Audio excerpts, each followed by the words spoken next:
मैं इसलिए कह रहा हूं कि भागवत पहले लोग सुनते थे कि भगवान की कथा सुनने को मिलेगा, मगर वहां तो आज राधे राधे हो रहा है। मगर यह कह दिया जाए कि राधा ही सर्वशक्तिमान सत्ता है तो हर मंच से विरोध करूंगा कि फिर हम सत्य से दूर होते चले जाएंगे। हमारे समाज को, सनातनियों को, हिंदू समाज को नपुंसक बनाया जा रहा है, नाचना सिखाया जा रहा है। अरे गीत गाओ, भजन गाओ, जिसके उनके अंदर तेजस्विता है, ऊर्जा का संचार हो, भक्ति का संचार हो। मगर हो रही भागवत फिल्मी गीतों में नचाया जा रहा है, बार बालाएं आकर के डांस कर रही हैं। राधे राधे राधे राधे राधे के नाम पे सब कुछ चल रहा है। उनकी तस्वीरें इसलिए अश्लीलतापूर्ण तस्वीरें बनाई जाती हैं, कोई टोकने वाला नहीं, कोई बोलने वाला नहीं है। इस धरती पर एक भी ऐसा साधु संत सन्यासी नहीं है जो ये कह दे कि राधे को मैं नित्य देखता हूं, राधे मेरे पास सदैव रहती है। अगर है तो मैं उसे चुनौती देता हूं इस मंच से। समाज को साहस और पराक्रम पैदा करो, जागृत पैदा करो। अगर बताना है तो भगवान श्री कृष्ण के बारे में बताओ, बताना है तो मर्यादा पुरुषोत्तम राम के बारे में बताओ, बताना है तो माता सीता के बारे में बताओ, जिनका उदाहरण नारियों के लिए एक रास्ता दे सकता है, पुरुषों के लिए एक मार्ग प्रशस्त कर सकता है।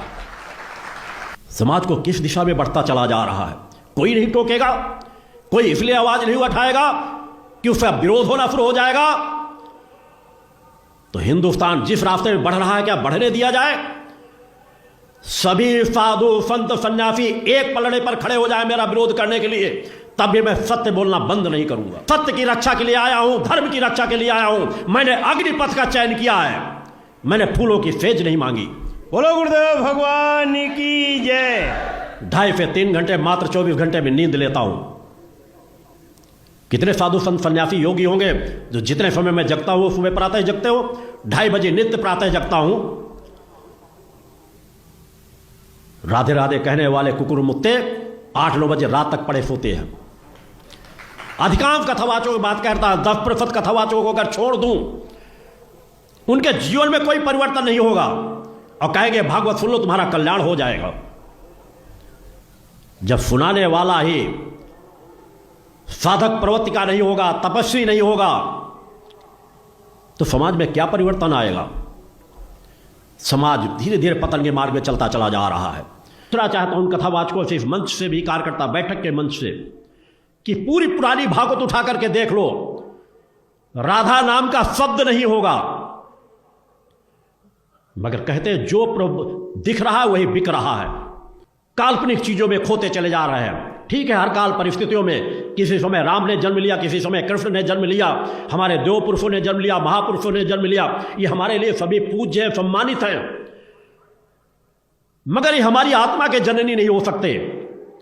न राम हो सकते हैं, न कृष्ण हो सकते हैं। ये हमारे लिए देव पुरुष हैं, हमारे लिए पूज्य हैं, मगर सृष्टि के रचयिता नहीं है। उस माता आदि शक्ति जगन्नी जगदम्बा के चरणों में हजारों लाखों राम और कृष्ण उनके नख में समा जाएंगे। वह है माता आदि शक्ति जगत जननी जगदम्बा। राधा और सीता करोड़ों करोड़ों उनके नख में समा जाएंगी। मगर आज समाज भग रहा है दौड़ में, इसलिए नाचने को मिल रहा है, गाने को मिल रहा है, मनोरंजन हो रहा है, काल्पनिक कहानियां सुनाई जा रही हैं और कथावाचक उसी रास रंग में खोते चले जा रहे हैं। और हम आपस में लाठी चलाएं? अरे वो एक है, वो एक है, वो अनेक है। अनेक होते हुए भी एक है, एक होते हुए भी अनेक है। इस बात को समझो। जब देवी भागवत, तो देवी ही सब कुछ है, देवी के ही अंश से राधा है। समझिए आप, जब हम वृंदावन से बोलेंगे तो राधा के अंश से देवी है। जब आप शिव पुराण से बोलेंगे तो शिव के अंश से हरि है, और जब भागवत पुराण से बोलेंगे तो हरि के अंश से शिव है।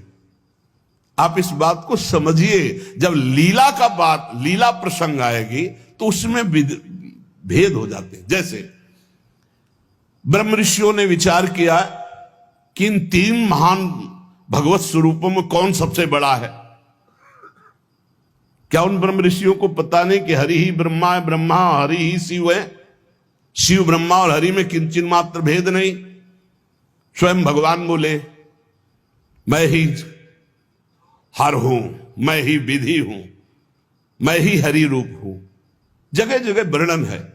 लेकिन जब भृगु जी परीक्षा के लिए गए तो ब्रह्मा जी के सामने जाके ऐसे खड़े हो गए। यह भद्रता है गुरुजनों के सामने ऐसे खड़े होना, ऐसे नहीं खड़े हुआ जाता, ये अभद्रता कही जाती। गुरुजनों के सामने सावधानी पूर्वक हाथ जोड़कर या बहुत नम्र ऐसे। अब वो गए ऐसे खड़े हो गए। ब्रह्मा जी ने कहा तो सभा की मर्यादा के विरुद्ध है, पर भृगु जी उनके पुत्र हैं, थोड़ा गुस्सा आया पर शांत रहे। शंकर जी के पास गए, बोले आओ भाई, बहुत दिनों बाद आगमन हुआ भृगु जी से। बोले हम तुम्हारे गले नहीं लगते, परम पवित्र रहते हैं। उठाया त्रिशूल उन्होंने, हमको।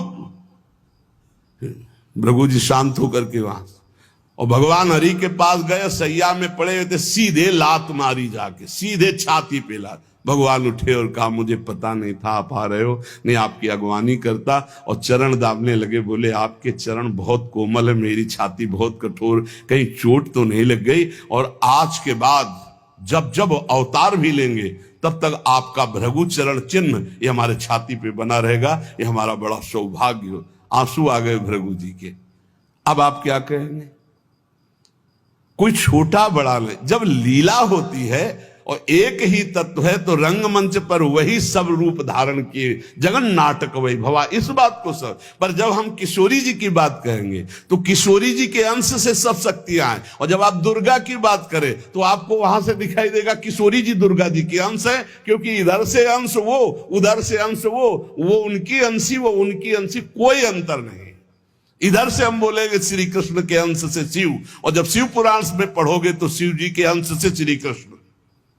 अब इसमें संशय थोड़ी, क्योंकि वही एक तत्व है, विविध प्रकार से लीला कर रहा है। इसलिए भ्रम का तो ध्यान छोड़ दो, भ्रम छोड़ दो। जब जब जैसा अवसर आया वही रूप धारण किए तत्व विराज। पर जब लीला की चर्चा होगी तो माधुर्य रस में ऐश्वर्य का प्रवेश नहीं, भगवान के ऐश्वर्य का प्रवेश नहीं, तो और ऐश्वर्य शक्तियों की तो बात जाने दो। कभी आपको कोई भी शास्त्र मिला हो कि ब्रज में सुदर्शन चक्र का प्रयोग भगवान ने किया या प्रवेश हुआ, तो हमें बताना। ब्रज में तो आप थोड़ा ऐश्वर्य की झलक दिखा दिए, अंतर ध्यान हो गए, लेकिन निकुंज में कहीं नहीं कि अंतर ध्यान की लीला एक बार भी हुई हो। निकुंज में बताना पूरे वाणियों को पढ़ करके। अब जो निकुंज रस है इसमें कहीं वर्णन नहीं है कि अष्टभुजा का प्रवेश है या षोडश भुजा का।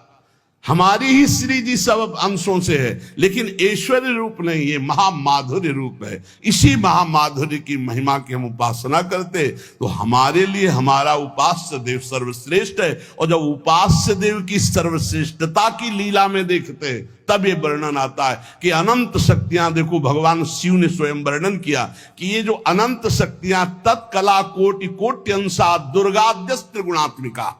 अब देखिए वही प्रभु है शक्ति, वही है शक्तिमान, किंचन मात्र अंतर नहीं। लेकिन प्रभु आदेश करते हैं कि मैं अब अवतार लेने जा रहा हूं, भागवत में पढ़ के देख लेना। तुम हे महाशक्ति बलराम जी का कर्षण करके रोहिणी के गर्भ में डालो, और मैं स्वयं अवतार लो। तुम जाकर नंद बाबा के यहां कन्या रूप से पूरी लीला पढ़ के देख लो।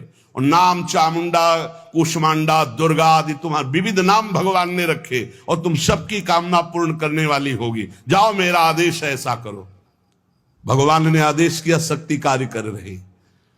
भगवान की प्राप्ति के लिए उसी शक्ति की आराधना कात्यायनी रूप से गोपिकाएं करते हैं।